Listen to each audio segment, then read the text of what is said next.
வணக்கம்மா. கொஞ்ச நாளைக்கு முன்னாடி நவகிரக பூஜை செய்திருந்தேன். அது எப்படி பண்ணணும்னு கேட்டிருந்தீங்க. அதை நான் செய்திருக்கேன். லாங் வீடியோவா வரும். அது நாளைக்கு வரும். இது வேணுன்றவங்க பார்த்துக்குங்க. இந்த பூஜை எனக்கு முன்னோர்கள் சொல்லி கொடுத்தது. இதை நம்ம உடம்பு ரொம்ப நாள் முடியாம இருக்கிறவங்க செய்தா கண்டிப்பா அதுல இருந்து விடுதலை ஆகலாம். நான் அதை செய்துதாமா நல்லபடியா விடுதலை ஆனேன். ஹாஸ்பிட்டல்ல எல்லாரும் ஒன்னும் இல்லை, உனக்கு எல்லாம் சரியா இருக்கு அப்படின்னு சொல்லுவாங்க.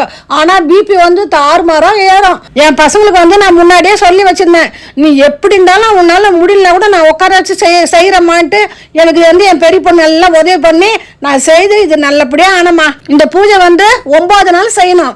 இந்த மொதல் 2 நாள் என்னால ஒண்ணுமே முடியல, இடுப்பே நிக்காது. அப்ப 3ஆவது நாள் தக்கிரமா நானே செய்தேன். அது வரைக்கும் 9 நாளும் நானே கடைப்பிடிச்சு செய்தேன். நல்லா ஆயிட்டு. ரொம்ப முக்கியம், நம்பிக்கையோட செய்யணும். இது ரொம்ப கஷ்டமான பூஜை கிடையாது. நாளைக்கு வரோம் பாருங்க. வணக்கம்மா, நாளைக்கு சந்திக்கலாமா.